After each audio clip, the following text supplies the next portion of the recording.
changing. What's Kim? For those of you who have not gone down, I went down mostly just to listen, and because what we're getting from the media feels very different from when you're actually there.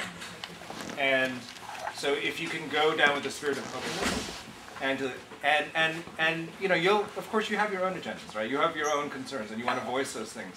But if you can somehow go down and be open to what they're saying, people will invite you to speak, right? People will invite, and they'll have that conversation. It is everyone. People have been using this language of the organic. I mean, there is a truly organic quality to this, and that there is this huge proliferation of concerns being raised is very heartening, right? And that the pushing off of saying, well, we need these quick action items is actually quite hopeful. It's quite hopeful. Direct response?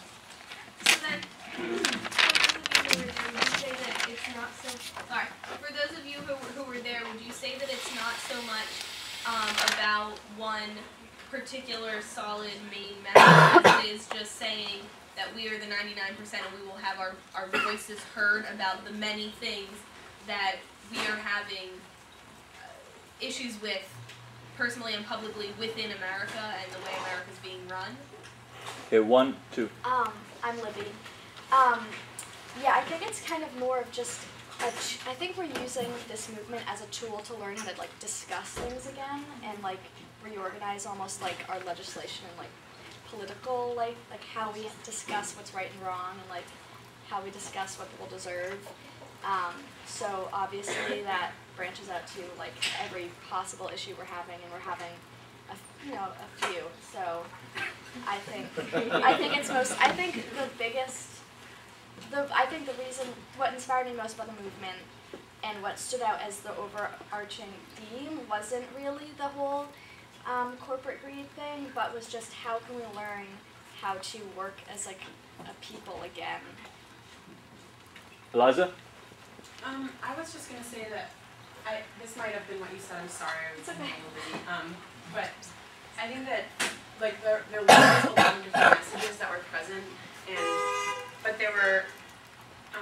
We went to a General Assembly on Saturday night, where we kind of just there was a speaker who I think had been present during the revolution in Egypt, and I think Mihir knows her name, but I can't remember.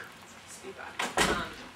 And her message was that the main uniting problem that everyone there was addressing was the connection between Wall Street and politics in America.